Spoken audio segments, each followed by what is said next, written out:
ఆఫ్ఘనిస్తాన్ పాకిస్తాన్ యుద్ధం ఈ రోజు కూడా కొనసాగుతోంది. ఎంతో మంది పాక్ సైనికుల్ని ఆఫ్ఘనిస్తాన్ తాలిబాన్లు అరెస్ట్ చేశారు. పాకిస్తాన్ ఆర్మీ సిగ్గుపడే విషయం ఏంటి అంటే 1971 తర్వాత అత్యంత ఘోరంగా పాకిస్తాన్ సైనికుల్ని అరెస్ట్ చేశారు. 93,000 Pakistani prisoners of war will have to be transported to India. 25,000 of them are here in the Dhaka cantonment getting ready to leave. Pak సైనికులు మమ్మల్ని వదిలేయండి అని చెప్పి ప్రాణ భిక్ష అడిగారు. తాలిబాన్ కాళ్ళు చేతులు పట్టుకున్నారు, గుంజిళ్లు తీశారు. పాక్ సైనికుల యొక్క వీడియో నా దగ్గర ఉంది. చూడాలని ఉందే.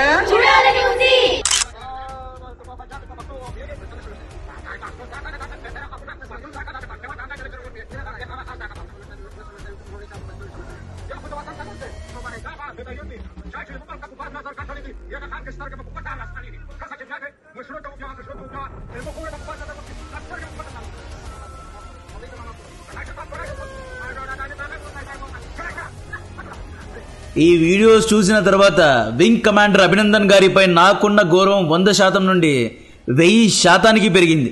అభినందన్ గారిని బాలాకోట్ ఆపరేషన్ సమయంలో పాక్ సైనికులు పీఓకేలో పట్టుకున్నారు. బట్ అభినందన్ గారు ఎంత హుందాగా ప్రవర్తించారు. చావు భయాన్ని కళ్ళల్లో చూపించలేదు. చంపితే చంపండి అని నిలబడ్డాడే తప్ప ఎక్కడా పాకిస్తాన్ ఆర్మీ ముందు గుంజుళ్ళు తీయలేదు. అభినందన్ గారు నన్ను చంపొద్దు అని పాక్ సైనికుల కాళ్ళు పట్టుకోలేదు. This is the difference between Indian army and Pakistan army, my dear friends. Operation సింధూర్లో కొంతమంది అడిగారు, నువ్వు కావాలనే ఇండియన్ ఆర్మీని పొగుడుతున్నావు.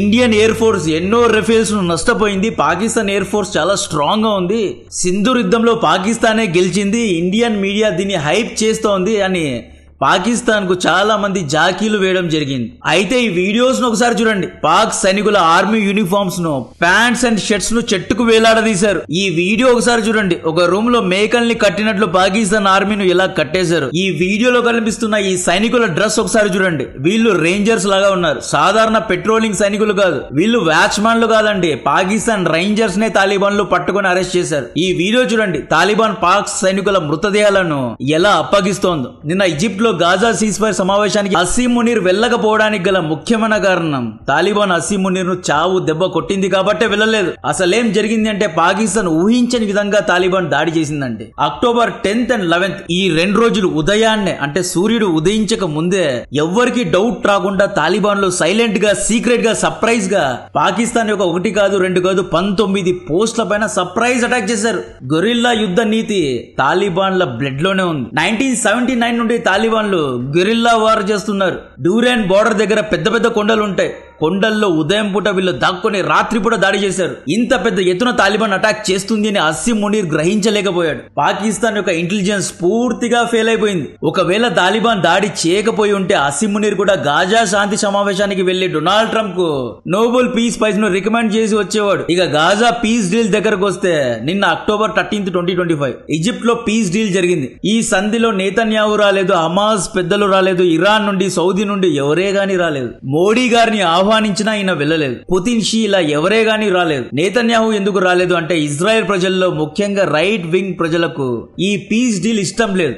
బికాజ్ హమాస్ దగ్గర బందీలుగా ఉన్న 100 మంది హాస్టేజెస్ ను రిలీజ్ చేయించడానికి ఇజ్రాయెల్ 2000 మంది పాలిస్తానీ ప్రిజనర్స్ ను రిలీజ్ చేసింది. ఈ పాలస్తీన్ ప్రిజనర్స్ రేపు రోజున ఇజ్రాయెల్ పై తిరిగి దాడి చేస్తారు కాబట్టి రైట్ వింగర్స్ నేతన్యాహు పైన ట్రంప్ పైన చాలా అంటే చాలా కోపంగా ఉన్నారు. హమాస్ ఆర్మీ లీడర్ ఎయ్యా సిన్వర్ గురించి మీకు తెలిసిందే కదా. ఇతను ఇంతకు ముందు ఇజ్రాయెల్ జైల్లోనే ఉండేవాడు. యాక్చువల్లీ ఇజ్రాయెల్ హాస్పిటల్లో ఇతనికి బ్రెయిన్ ట్యూమర్ ఆపరేషన్ జరిగింది. ఇజ్రాయెల్ సైనికులు ఎయ్యా సిన్వర్ ను ఇజ్రాయెల్ జైల్లో రక్షించారు. ప్రిజనర్ ఎక్స్చేంజ్ లో ఎయ్యా సిన్వర్ రిలీజ్ అయ్యాడు. కట్ చేస్తే అక్టోబర్ 7th 2023 సిన్వర్ ఏం చేశాడో మనందరికీ తెలుసు. సో రైట్ వింగర్స్ ప్రజల కోసం నేతన్యాహు శాంతి డీల్ లో అటెండ్ కాలేదు. హమాస్ పెద్దలు ఎందుకు అటెండ్ కాలేదు అంటే ఈ పీస్ డీల్ లో 20 పాయింట్స్ టోటల్ గా ఉంటాయి. ఈ 20 పాయింట్స్ లో 3 పాయింట్స్ హమాస్ కు నచ్చలేదు. ఆ 3 పాయింట్స్ లో ఒకటి హమాస్ ఆయుధాలన్నిటినీ అప్పజెప్పాలి. హమాస్ గాజాను వదిలి వెళ్లిపోవాలి. గాజాలో రాజకీయంగా హమాస్ కు ఎటువంటి పదవి ఇవ్వకూడదు అన్నట్లు ఈ డీల్ లో ఉంది కాబట్టి హమాస్ దీంట్లో అఫీషియల్ గా సైన్ చేయలేదు. నేతన్యాహు హమాస్ ఇద్దరికి ఇష్టం లేని ఒక డీల్ నిన్న జరిగింది. నిన్న ఆల్రెడీ హమాస్ గాజాలో ఉన్న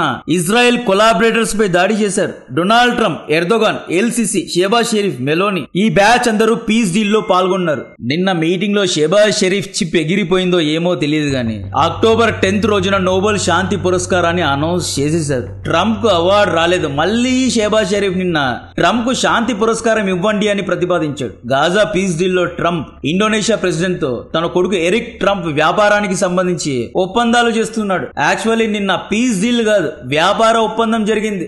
డొనాల్డ్ ట్రంప్ ఏం చేస్తున్నాడు అంటే ఫ్రైడే రోజు సెన్సిటివ్ స్టేట్మెంట్ ఇచ్చి స్టాక్ మార్కెట్ ను మ్యానిపులేట్ చేస్తున్నాడు. ప్రజలను క్రిప్టోలో ఇన్వెస్ట్ చేయడానికి ప్రోత్సహిస్తున్నాడు. ట్రంప్ ఆడుతున్న గేమ్ ఏంటో చెప్తా చూడండి. రవి టెక్ అనే ఒక కంపెనీ చైనా ద్వారా చిప్స్ ను ఇంపోర్ట్ చేసుకుని అమెరికాలో వ్యాపారం చేస్తుంది. రవి కంపెనీ యొక్క stock price $100. October 10th Friday మధ్యాహ్నం 3 గంటలకు ట్రంప్ తనకు కావలసిన ట్రేడర్స్ తో నేను చైనాపై 100% టారిఫ్ వేయబోతున్నాను అనే లీక్ ఇచ్చాడు. రవి టెక్ కంపెనీ స్టాక్స్ ను ట్రేడర్స్ $100 కు అమ్మేశారు. దీన్నే షార్ట్ సోల్డ్ అంటారు. మధ్యాహ్నం 4 గంటలకు ట్రంప్ చెప్పినట్లే I'm imposing 100% tariff on China అనే స్టేట్మెంట్ ట్రూత్ సోషల్ లో ఇస్తాడు. వీకెండ్ లో పానిక్, మార్కెట్ షేక్ అవుతుంది. ఈ రవిగాడు చైనాతో వ్యాపారం చేస్తున్నాడు, చైనా నుండే ఇంపోర్ట్ చేసుకుంటున్నాడు. ట్రంప్ 100% టారిఫ్ వేస్తే రవి కంపెనీ పడిపోతుంది, చచ్చిపోతుంది అని చెప్పి చాలా మంది ప్రజలు రవి టెక్ కంపెనీ యొక్క స్టాక్స్ ను అమ్మేస్తారు. రవి టెక్ యొక్క స్టాక్ $100 నుండి $90 కు పడిపోతుంది. అగైన్ అదే ట్రేడర్స్ రవి టెక్ స్టాక్స్ ను $90 కు తిరిగి కొంటారు అన్నమాట.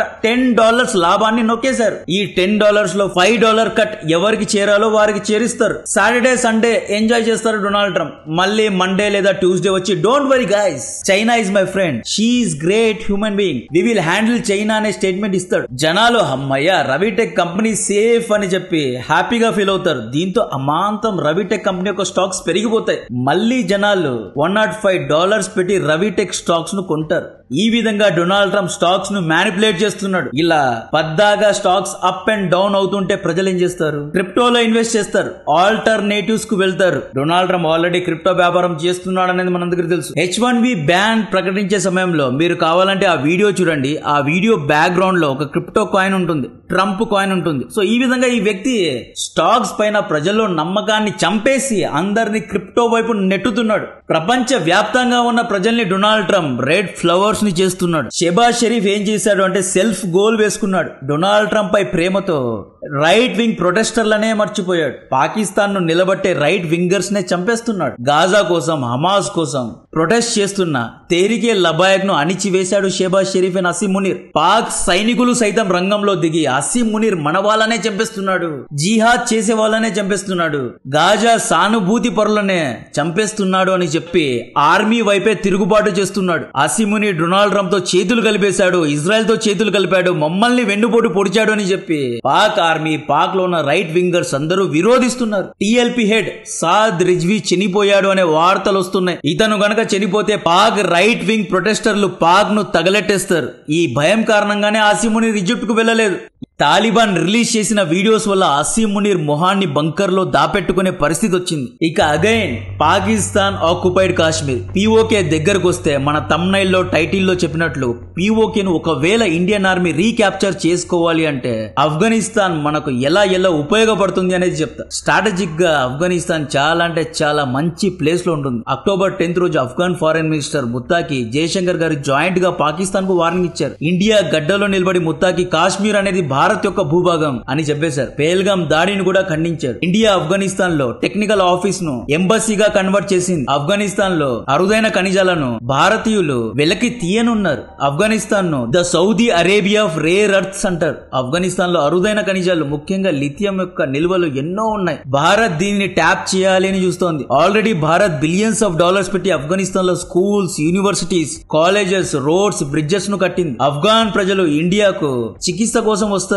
ఈ మ్యాప్ లో కనిపిస్తున్న ఈ చిన్న స్ట్రిప్ వఖాన్ కారిడార్ యొక్క టోటల్ లెంత్ 300 కిలోమీటర్స్ ఉంటుంది. దీని యొక్క విడ్త్ కేవలం 60 కిలోమీటర్ ఉంటుంది. ఇది కొండలు, గుట్టలతో, వాగులు, వంకలతో అన్ఈవెన్ గా ఉండే ఒక సర్ఫేస్. ఈ వఖాన్ కారిడార్ అనేది పాకిస్తాన్ ఆక్యుపైడ్ కాశ్మీర్ తో బార్డర్ ను షేర్ చేసుకుంటుంది. పీఓకేలో 2 భాగాలు ఉంటాయి. ఒకటి గిల్గిత్ బాల్తిస్తాన్, 2 ముజఫరాబాద్. వఖాన్ కారిడార్ గిల్గిత్ బాల్తిస్తాన్ తో బార్డర్ ను షేర్ చేసుకుంటుంది అన్నమాట. ఈ గిల్గిత్ లోనే పెద్ద ఎత్తున ఉగ్రవాద సంస్థలు ఆపరేట్ చేస్తూ ఉంటారు. ఇండియన్ ఆర్మీ వఖాన్ కారిడార్ నుండి గిల్గిత్ పై నిఘాను ఉంచగలదు. మనం ఇండియన్ సైడ్ కాశ్మీర్ నుండి వఖాన్ కారిడార్ నుండి రెండు వైపుల నుండి బ్రహ్మోస్ తో దాడులు చేయొచ్చు. ఈ విధంగా స్ట్రాటజిక్ గా వఖాన్ కారిడార్ గేమ్ చేంజర్ లా మారనుంది. వఖాన్ కారిడార్ చైనాతో కూడా బార్డర్ ను షేర్ చేసుకుంటుంది కాబట్టి మనం వఖాన్ ద్వారా చైనా పై, BRI ప్రాజెక్ట్ పై, CPAC ప్రాజెక్ట్ పై కూడా నిఘాను ఉంచుకోవచ్చు. వఖాన్ కారిడార్ ను చైనా BRI కోసం వాడుకోవాలి లేదా దీని ద్వారా మిడిల్ ఈస్ట్ ను కనెక్ట్ చేయాలి అని చూస్తోంది. వఖాన్ కారిడార్ ప్రస్తుతం గోల్డ్ లాగా మారిపోయింది. ఈ ఏరియాపై కబ్జా పెట్టాలి అని చైనా కూడా చూస్తోంది. వఖాన్ కారిడార్ లో ట్రైబల్స్ ద్వారా మనం అంటే అడవి మనుషుల ద్వారా మనం POK లో జరుగుతున్న పత్యాపారాల గురించి, ఉగ్రవాదుల గురించి, ఆ ఓయో రూమ్స్ గురించి పైన నిఘాను ఉంచుకోవచ్చు. ఆల్రెడీ తజికిస్తాన్ లో ఫకోర్ ఎయిర్ బేస్ ఉంది. ఇండియా యొక్క మిలిటరీ బేస్ తజికిస్తాన్ లో ఉందండి. మనం Tajikistan, Wakhan corridor and Indian side Kashmir మూడు విధాలుగా మూడు వైపుల నుండి పాకిస్తాన్ ను కార్నర్ చేయొచ్చు. పాకిస్తాన్ పై నిఘాను ఉంచుకోవచ్చు. సో భారత్ ఆఫ్ఘనిస్తాన్ తో ఎలా చొచ్చుకుపోతోంది అంటే ఫస్ట్ మనం కాబూల్లో ఎంబసీ ఓపెన్ చేస్తున్నాం. బాగ్రాన్ ను బలవంతంగా అమెరికా లాక్కుంటే యుద్ధ భూమిలో దిగడానికి రెడీగా ఉన్నాము అన్నట్లు వార్నింగ్ ఇచ్చారు. సో బాగ్రామ్ విషయంలో మనం ఆఫ్ఘనిస్తాన్ కు హామీ ఇచ్చాం. ఆఫ్ఘనిస్తాన్ కు మెడికల్ సర్వీసెస్ ఇచ్చాం. 25 అంబులెన్స్ ను ఇచ్చాం. మనం ఆఫ్ఘనిస్తాన్ తో డైరెక్ట్ ఫ్లైట్స్ ను కూడా ఓపెన్ చేయబోతున్నాం. వఖాన్ కారిడార్ అండి. ఈ వఖాన్ కారిడార్ ఎలాగైనా భారత్ ఆఫ్ఘనిస్తాన్ నుండి ట్యాప్ చేసుకొని ఇక్కడ నుండి మనం POK పై నిఘాను ఉంచాలి. రేపు ఒకవేళ POK ను రీక్యాప్చర్ చేసుకోవాలి అనుకుంటే, అంటే భూమిని మాత్రమే, ప్రజల్ని కాదు, భూమిని మాత్రమే మనం రీక్యాప్చర్ చేసుకోవాలి అనుకుంటే వఖాన్ కారిడార్ అనేది గేమ్ చేంజర్ లా మారనుంది. ఇంకొక ముఖ్య విషయం ఏంటంటే తక్షణ సహాయంగా భారతీయులు ఆఫ్ఘనిస్తాన్ లో ఉన్న తాలిబాన్ ప్రభుత్వాన్ని గుర్తించాలి. భారత ప్రభుత్వం గుర్తించాలి. ఇంకా దేనికోసం మనం ఆలోచిస్తున్నాం అనేది అర్థం కావడం. Russia already గుర్తించేసింది. పాకిస్తాన్ కు కౌంటర్ ఇవ్వడానికైనా మనం తాలిబాన్ కు సపోర్ట్ చేయాలి అనేది నా ఒపీనియన్. మీ ఒపీనియన్ ను కమెంట్ చేయండి. ఈ యుద్ధం ఇక్కడితో ఆల్మోస్ట్ ఓవర్. ఇంకా దీని గురించి ఏదైనా అప్డేట్ ఉంటే ఇస్తూనే ఉంటా. కంటెంట్ నచ్చితే వీడియోను లైక్ చేయండి. ఛానల్ ను సబ్స్క్రైబ్ చేసి అందరికీ షేర్ చేయండి. జై హింద్.